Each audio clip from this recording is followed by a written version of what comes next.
Quelle est la différence entre le possible et l'impossible?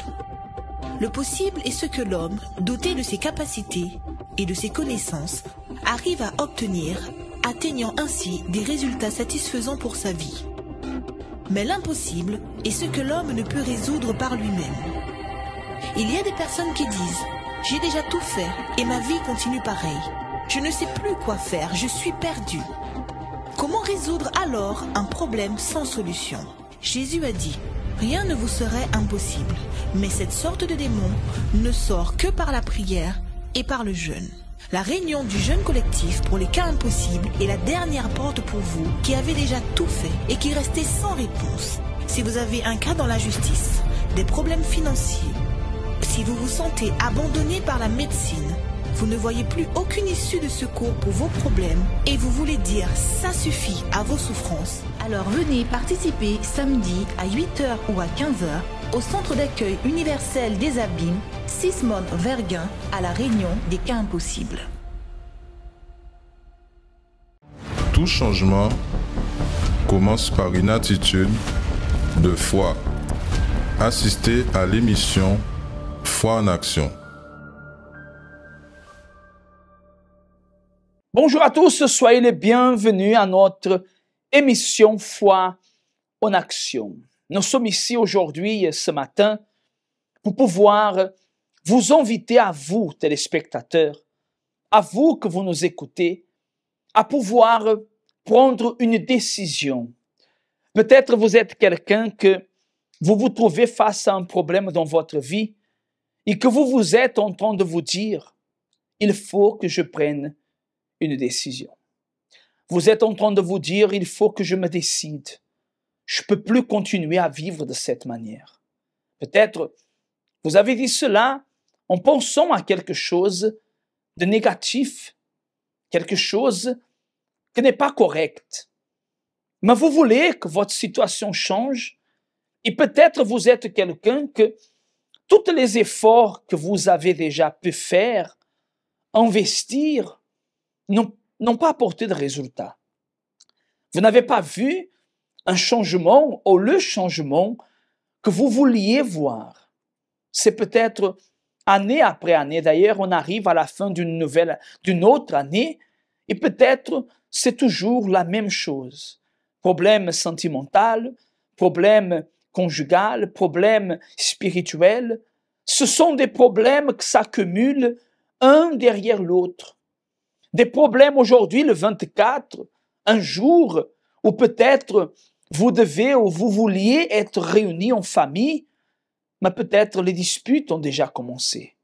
Les bagarres, les divisions, les problèmes. Peut-être vous voulez ou vous vouliez passer un moment en paix avec votre famille, mais ce n'est pas le cas. C'est toujours un petit problème qui vient, on va dire, tout casser. Une situation qui vient tout briser. C'est comme si vous êtes une personne que vous vous dites, pasteur, tout de bon pour ma vie, ça paraît qu'avant qu'il arrive chez moi, on le coupe, on le vole, parce qu'il n'y a que des problèmes.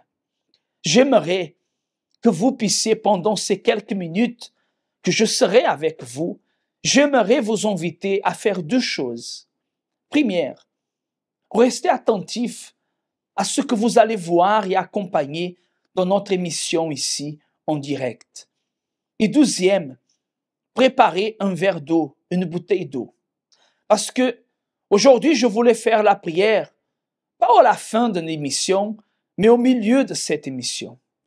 Nous allons accompagner un témoignage, un fait réel, l'histoire de la vie de quelqu'un qui a pu voir le changement de son histoire, de sa vie, une vie qui était catastrophique, mais que, à travers de sa foi, cette personne, elle a pu voir l'impossible devenir possible. Aujourd'hui, samedi, au Centre d'accueil universel, nous réalisons la réunion pour les personnes qui passent par des moments et des cas impossibles dans leur vie.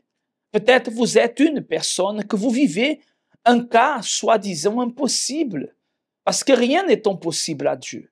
Mais pour vous, jusqu'à présent, vous n'avez pas pu trouver une solution à cette situation.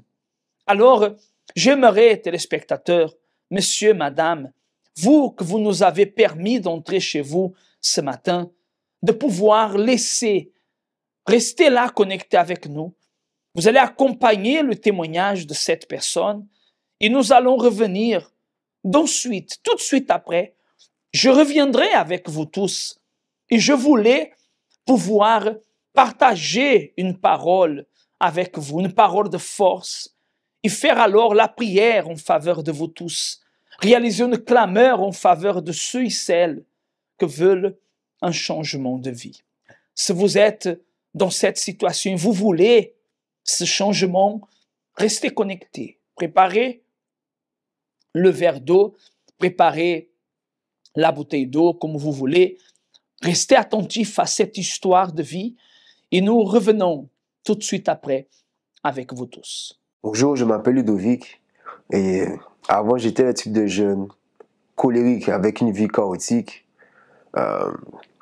profondément malheureux, rempli de colère, de rancune, de tristesse et qui voulait en fait conquérir les choses physiques, c'est-à-dire avoir de l'argent, fréquenter des filles, sortir, voilà, s'amuser, prendre plaisir à vivre en fait. Et je luttais pour conquérir ça, mais je n'arrivais à rien conquérir. Et ma vie, c'était un cercle vicieux. J'étais dans les vices, c'est-à-dire la drogue, l'alcool. Et je suis arrivé au centre d'accueil avec ma vie dans cet état-là. Profondément perdu, désorienté. Et je n'aimais vraiment pas cette vie-là. Donc je suis arrivé avec pour objectif de changer de vie, de conquérir une meilleure vie. Donc je me suis concentré au début sur les conquêtes financières, bien sûr, financières, sentimentales. Je priais pour que la famille, ça aille mieux. Et j'entendais parler de cet esprit, mais pour moi, c'était optionnel, c'était un plus. Voilà, c'était facultatif. Et bien sûr, les conquêtes sont arrivées. Les conquêtes sont arrivées. J'ai changé de statut, si je peux dire, dans ma vie, dans la famille, ça allait beaucoup mieux. Je me suis marié. Avec mon épouse, on a créé des entreprises. Et les choses ont commencé à marcher. Mais intérieurement, il y a une partie de moi qui restait pareille, c'est-à-dire, je me sentais seul, parfois triste, sans raison. Et malgré toutes les conquêtes que je pouvais avoir, une certaine aise, mais intérieurement, voilà, je me sentais encore perdu de la même façon dont j'étais perdu avant. Je me suis dit, le Saint-Esprit, c'est quoi exactement? Puisqu'on en parle, je voyais les témoignages et je voyais la valeur, la façon dont les gens parlaient, comme si c'était extraordinaire, comme si c'était la meilleure chose qui leur était arrivée de leur vie. Et je me suis dit, ça doit être ça en fait. Et plus j'ai continué à chercher, essayer de comprendre et valoriser en fait ce qu'est le Saint-Esprit. Donc j'ai fait des propos, j'ai fait des jeûnes, j'ai fait des campagnes d'Israël, des jeûnes de Daniel également. Mais c'était difficile parce que le Saint-Esprit, c'est pas quelque chose qu'on va conquérir comme on va conquérir un CDI. C'est renoncer à soi-même, c'est donner plus à Dieu, c'est obéir plus à la parole, c'est se sacrifier soi-même, c'est-à-dire là où on serait peut-être à l'aise physiquement, Dieu nous demande de sacrifier ça et de lui donner et d'agir pour lui, c'est-à-dire évangéliser plus, se réveiller à 3 heures du matin dans la nuit pour aller prier, faire sa recherche du Saint-Esprit. Et c'était difficile, vraiment difficile. Mais je me suis investi à fond parce que je me suis dit, je veux le Saint-Esprit, c'était pendant un jeûne de Daniel. Je me suis donné à 100%. Je me suis dit, cette fois-là, il ne faut pas que ce soit un jeûne de plus, que ce soit des recherches du Saint-Esprit de plus. Il faut que là, je fasse la différence. Donc, je me suis investi à 10 000%. Et Dieu m'a rempli de son Saint-Esprit. Dieu m'a baptisé du Saint-Esprit. Et pour moi, c'est quelque chose d'extraordinaire. C'est le plus beau jour de ma vie. Et mon mariage vient tout de suite après. Pourquoi c'est le plus beau jour de ma vie? Parce que c'est une partie de Dieu qu'on a en nous. Dieu nous donne une partie de lui. Alors que moi, avec tous mes défauts, avec mon caractère de travers, avec les erreurs que je commets, Dieu me fait le privilège d'avoir une partie de lui en moi. Et à partir de là, j'ai été une personne complètement différente. complètement différent dans ma façon de penser. Avant, j'étais très pessimiste. Maintenant, j'ai une assurance, une paix qui... Dieu est avec moi. C'est-à-dire que peu importe les luttes que j'aurai, ça va aller en lui faisant confiance.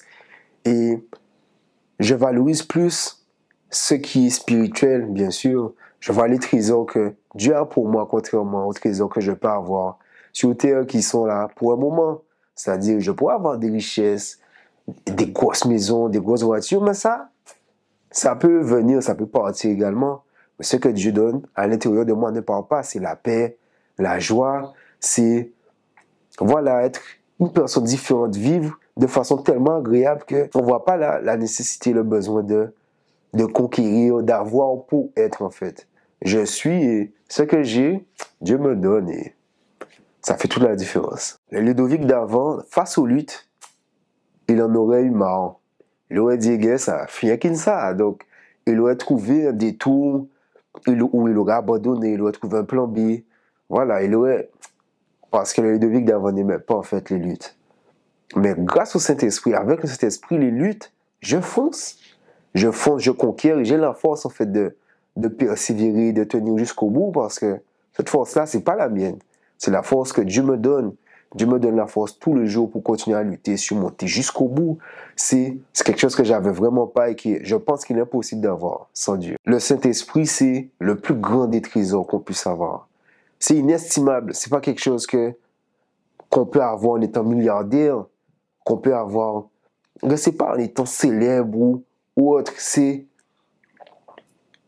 le plus grand des trésors. Il n'y a même pas de mots. C'est difficile à qualifier. Mais s'il y a une chose que vous devez prioriser, qu'il faut prioriser, c'est bien le Saint-Esprit.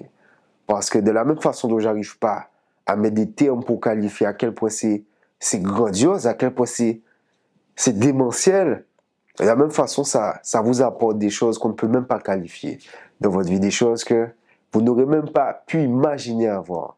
Et ça vient de Dieu, tout simplement. Vous avez vu le témoignage de cette personne. Vous savez, aujourd'hui, cette personne a la paix, la joie, elle est heureuse, mais elle n'est pas arrivée dans cet état. Peut-être la situation, le problème que vous affrontez, vous croyez qu'il y ait une chute, une perte. Quand vous regardez la situation que vous vivez, vous vous considérez comme un cas perdu peut-être.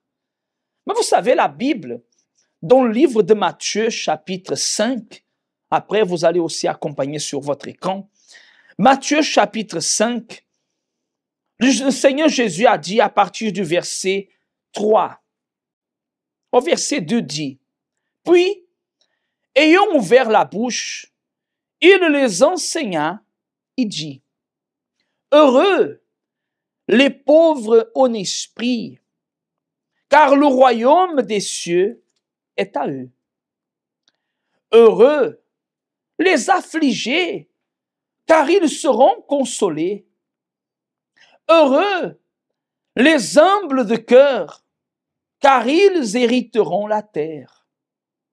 Heureux ceux qui ont faim et soif de justice, ou de la justice, car ils seront rassasiés. » Il continue à parler, mais regardez que le Seigneur Jésus, vous, peut-être vous êtes affligé, vous vous sentez affligé par un problème, par une difficulté, par une situation difficile, et vous pensez que Dieu vous a oublié, que Dieu vous a abandonné. Mais la Bible dit, verset 4, « Heureux les affligés, car ils seront consolés. » Regardez que Dieu, il est en train de dire que la situation que vous passez aujourd'hui, elle est difficile, elle est dure, elle est peut-être compliquée. Peut-être vous ne comprenez pas ce que vous passez, mais cela n'est pas la raison ni un motif pour que vous abandonniez, madame et monsieur. Cela n'est pas une raison ni un motif pour que vous laissiez tomber. Cela n'est pas une raison ni un motif pour que vous désistiez. Non, parce que Dieu dit que vous êtes heureux. Dieu est en train de vous faire accompagner cette émission aujourd'hui pour vous dire, ne pense pas que tout est perdu. Il y a une solution pour ce problème. D'ailleurs, je vous invite ce dimanche 25 décembre à 7 heures du matin spécialement nous serons en train de réaliser une réunion pour vous que vous voulez bénir votre vie, votre famille. Vous aurez votre moment en famille, vous allez passer votre moment en famille, oui, mais avant, venez chercher la présence de Dieu. Venez chercher ce qui est écrit dans la parole.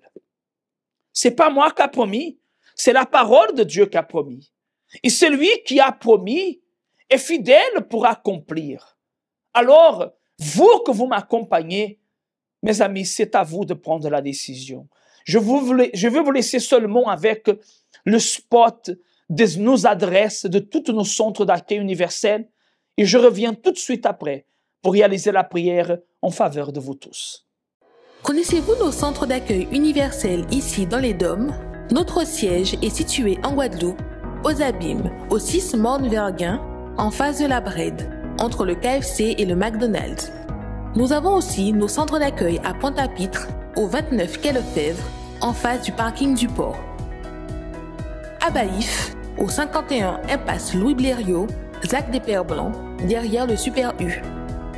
À Saint-François, à la rue Charles-Junon, à 100 mètres du marché de la Rotonde. Nous sommes aussi en Martinique, au 42 rue Garnier-Pagès, proche du Leader Price à Fort-de-France. Mais aussi en Guyane française, à Cayenne, aux 19 zones artisanales Galmo, proche de l'entrée du CFA. Ainsi qu'à Kourou, au 1 rue du Levant, proche du Lip Service Ting. Si vous désirez plus d'informations, vous pouvez nous contacter sur notre ligne AMI au 05 90 28 33 83 ou sur notre WhatsApp au 06 90 55 16 70.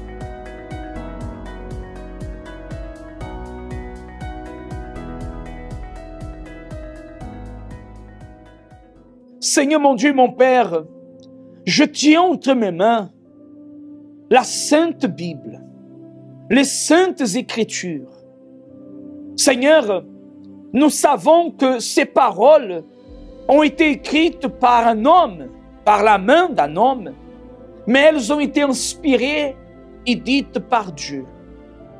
Mon Seigneur, nous savons que dans cette parole, il y a la vie, il y a la solution, il y a le pouvoir de sauver, de transformer et de rendre possible ce qui est impossible.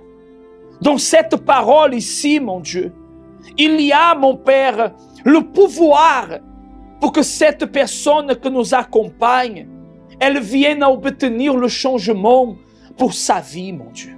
Cette parole est un feu dévorateur, un feu qui consume, un feu qui en ce moment, mon Dieu, que cette parole, mon Dieu, elle s'accomplisse dans toute sa totalité, dans la vie de ceux et celles qui nous accompagnent, dépendamment de leurs circonstances ou problèmes, des personnes qui se trouvent hospitalisées, des personnes qui se trouvent incarcérées, des personnes qui se trouvent, Seigneur, à la rue, sans savoir quoi faire, des personnes qui se trouvent perdues, des personnes qui peut-être sont tombées sur cette chaîne pour la première fois, et en écoutant et accompagnant le témoignage et la parole, elle a été touchée. Elle est aussi cette personne affligée, triste. Elle a faim et soif de la justice. Mais jusqu'à aujourd'hui, elle continue à en avoir faim parce que son problème n'est pas réglé. Alors, mon Père, au nom du Seigneur Jésus, qu'à travers de cette parole en ce moment et de cette prière, le Seigneur vienne à manifester ton pouvoir. Le Seigneur vienne à accomplir et à apporter à la vie de ces personnes le changement qu'elles ont besoin. Et qu'à travers de la foi, cette parole, elle se matérialise dans la vie de tous ceux qui croient. Au nom du Seigneur Jésus, consacre et bénisse ce verre d'eau, cette bouteille d'eau. Qu'elle soit le point de contact pour que, au nom de Jésus, cette personne, à partir de maintenant, la tristesse, l'angoisse, tout ce qui était là, vienne à disparaître et qu'elle reçoive la paix. Au nom du Père, du Fils et du Saint-Esprit. Amen. Et grâce à Dieu. Et qu'ainsi soit-il. Buvez de cette eau et soyez bénis par la foi. Grâce à Dieu. Je suis sûr et certain que Dieu en ce moment vient de se manifester dans votre vie. Et c'est à vous maintenant de prendre une décision. Nous allons accompagner un autre témoignage, un témoignage de quelqu'un qui a pu vaincre la dépression. Et nous revenons tout de suite après pour pouvoir alors clôturer notre émission et vous faire cette invitation spéciale pour ce dimanche. À tout de suite.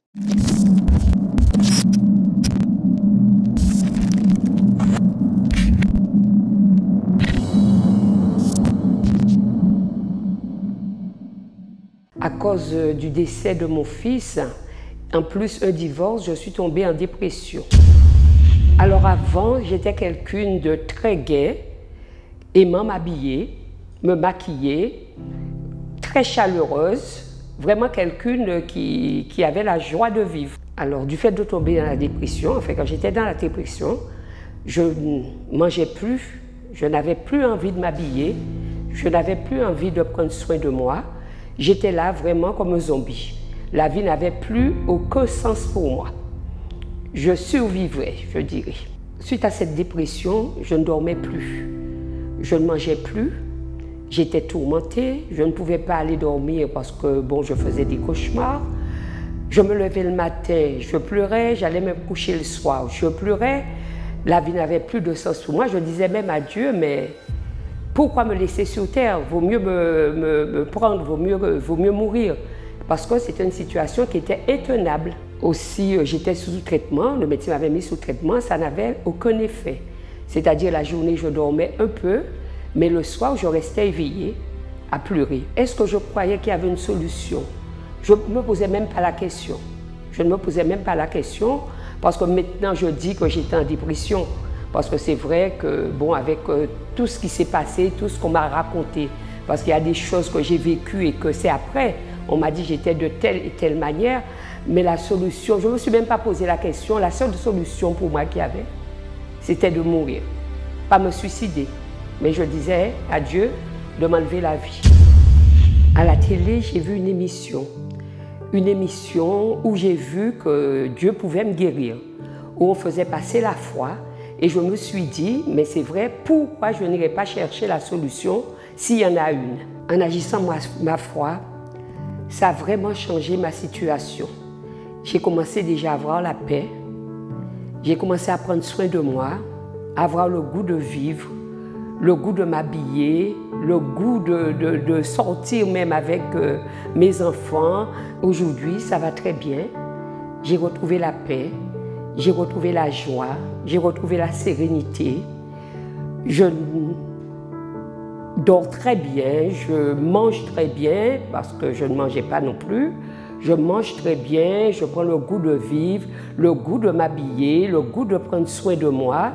La relation avec les autres aussi, parce que je m'étais enfermée. La relation avec les autres, une très bonne relation avec les autres. J'aime bien me retrouver avec d'autres personnes, avec mes enfants. Vraiment, je vis une vie qui est très heureuse, je dirais. Une vie où je suis en paix, où je suis heureuse, où j'ai la joie de vivre. Ma dépression est complètement guérie. Même quand je suis devant un problème, eh bien, à travers de ma foi, les problèmes se règlent autrement. Il n'y a plus de pleurs, il n'y a que la joie, la paix. Et tout cela, c'est grâce à Dieu et à travers de ma foi. Tout ce que on pourrait montrer dans ce petit temps que nous avons avec vous, nous avons essayé de vous donner le meilleur à travers cette émission. Et je sais que Dieu vous a répondu, Dieu vous a béni. Mais la question c'est, allez-vous prendre une décision de venir, de participer à une de nos réunions? Comme je vous disais tout à l'heure, demain, dimanche 25 décembre, vous êtes notre invité spécial à venir participer d'une réunion qui va bénir votre vie comme celle de votre famille. Peut-être vous dites, mais j'ai la famille à la maison, j'ai beaucoup de préoccupations, d'inquiétudes, beaucoup de choses à faire, je ne peux pas. Vous pouvez, si vous voulez. Demain, 7h ou à 9h30, vous pouvez venir à un de ces horaires. Je vous invite même à venir à 7h. Vous allez venir à 7h, vous allez sortir tôt et vous allez pouvoir aller être en famille, mais apporter aussi la bénédiction pour votre maison, pour votre foyer. Alors, ne laissez rien ni personne vous empêcher de venir lutter pour votre vie, parce que cette combat, cette lutte, elle dépend que de vous. Vous seul, vous pouvez prendre la décision de lutter et de voir ce changement se réaliser. Moi, je vous quitte déjà, je finis cette émission en ce moment. On sera de retour avec vous tous demain matin dans notre émission Arrêtez de souffrir.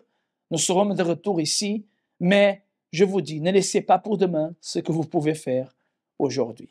Que Dieu vous bénisse, une très bonne soirée en famille, et je voulais aussi profiter pour vous inviter aujourd'hui sur nos réseaux sociaux, Facebook, YouTube, à 18h, nous allons faire le partage du pain en direct, à la bénédiction des familles en direct sur nos réseaux sociaux. Nos réseaux sociaux, c'est universel d'hommes.